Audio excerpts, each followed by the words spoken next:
Hello hello and welcome everyone, welcome to the channel. तो भाई क्या हाल है जी? मौज मस्ती चल रही है कि नहीं ये बता दो। सबसे पहले मौज मस्ती होती रहनी चाहिए, अपन के चैनल का मोटो है भाई, मौज मस्ती के साथ ही अपन पढ़ते हैं। आज हम पढ़ रहे हैं एनसीईआरटी की summary class 7th English, I want something in a cage. ये मस्त सी छोटी सी कहानी मैं आपको समरी के फॉर्म में इतने अच्छे समझा दूंगा कि आपका कोई एग्जाम हो या फिर कोई ओरल टेस्ट आप आराम से कर लोगे। चिल मार के बैठो, मस्त कहानी सुनाता हूँ। तो कहानी है मिस्टर पर्सल की। Mister Purcell owned a pet shop. उनकी क्या थी? एक पेट शॉप थी। He was a small man, he had red cheeks and a tight melon stomach.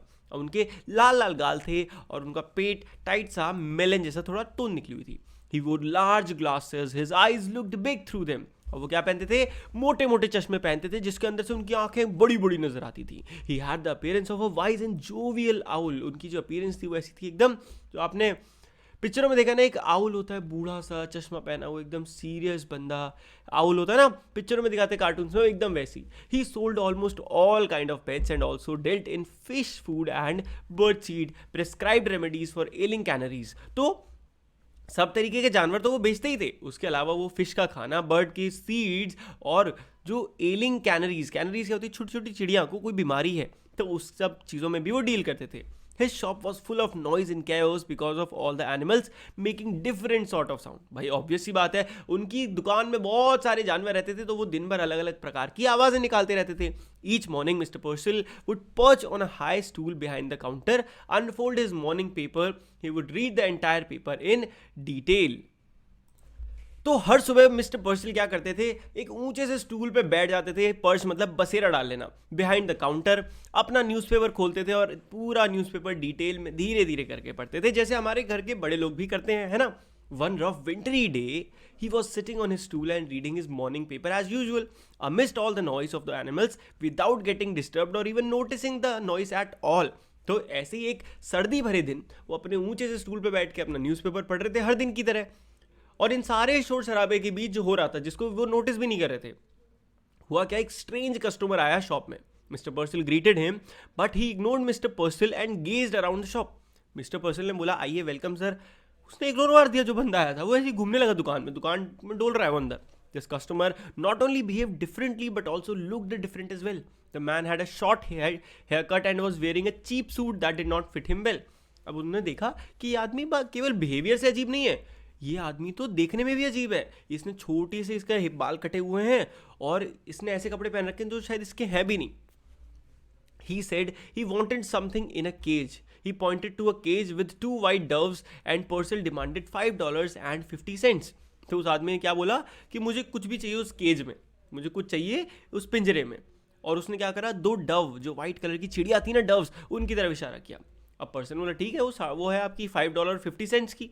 The man was sad because he wanted those birds but he had only $5। अब वो दुखी हो गया क्योंकि उसने बोला कि मेरे पास तो $5 है। अब बेचारे पर्सल जी मान गए अपने, बोले, उन्होंने उसको केज वो पकड़ा दिया दो डव्स के साथ। The man told that he had gained those $5 after 10 years of hard labour in the prison at the rate of 50 cents a year।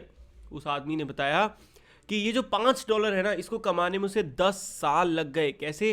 कि वो हर साल बेचारा 50 सेंट्स 10 ईयर्स से हार्ड लेबर कर रहा था जेल में, तब जाके वो इतने पैसे कमा पाया। 50 सेंट उसको हर साल मिलते थे। Mr. Purcell wanted to say something more, but the stranger was not interested. He went out with the cage and set the doves free one by one. और इतनी हार्ट वार्मिंग चीज़ हुई ना, जैसे ही वो बंदे ने वो बाहर गया, उसने इस केज को खोला और उन चिड़ियाओं को उड़ा दिया। इमेजिन करो ये चीज़, अब इमेजिन करो, इस चीज़ को फील करो यार। ये चैप्टर ना फीलिंग वाला है। After that he dropped the cage and walked away. उसके बाद उसने क्या करा? उस केज को वहीं छोड़ दिया और वो वहाँ से चला गया। सोच पा रहे हो कितनी डीप थिंकिंग वाली चीज़ है? वो 10 साल बंदा एक जेल में रहा था, एक केज में रहा था। वो सेम फीलिंग किसी और से दूर कर देना चाहता था, तो इसीलिए उसने कोई भी ऐसी चीज़ जो वो खरीद सकता था उसने खरीदी और उसने उसको उड़ा दिया। The strange action of a strange customer left mister Purcell feeling vaguely insulted. और इस चीज़ से मिस्टर पर्सल जो थे वो वेगली मतलब एक अजीब ही तरीके से इंसल्टेड फील कर रहे थे। ऐसा लग रहा था कि वो भी बहुत सारे जानवरों को बांधे बैठे हैं। समझ रहे हो? कैसी लगी आपको ये कहानी? एकदम हर्ट वार्मिंग कहानी थी कि नहीं थी? चलो थोड़े वर्ड मीनिंग देख लेते हैं चैप्टर में। जो ट्विटरिंग मतलब चर्पिंग चिड़िया, लिंगर्ड मतलब होता है इधर से उधर डोलना, मस्टी का मतलब होता है ओल्ड बिल्डिंग्स की जो स्मेल होती है, मस्टी स्मेल होती है। जेनियल मतलब चीयरफुल, रसलिंग मतलब सॉफ्ट साउंड, स्क्वील्स मतलब हाई सस्टेन्ड क्राई, जो चिड़िया चिल्लाती हैं, स्क्वील करती हैं। फ्रैंटिक का मतलब होता है वाइल्ड विद एक्साइटमेंट, एकदम जोश के साथ। bewildered मतलब कंफ्यूज्ड, ब्रिस्क मतलब एक्टिव, एम्फैटिक मतलब वेरी इंपॉर्टेंट। प्रॉपर्टीयर मतलब क्या होता है, ओनर, जिसका वो प्रॉपर्टी है। स्मोक मतलब स्माइल इन एन अनफेमिलियर वे, एक ऐसी स्माइल करना जो कि नॉर्मली नहीं होती। मोनोटोनस यानी कि डल, बोरिंग सा। परप्लेक्सिटी मतलब होता है कंफ्यूजन, परप्लेक्स हो गया हूं मैं तो इस कंफ्यूजन में। और वेगली का मतलब होता है इनडिस्टिंक्टली, यानी कि बड़े अजीब तरीके से।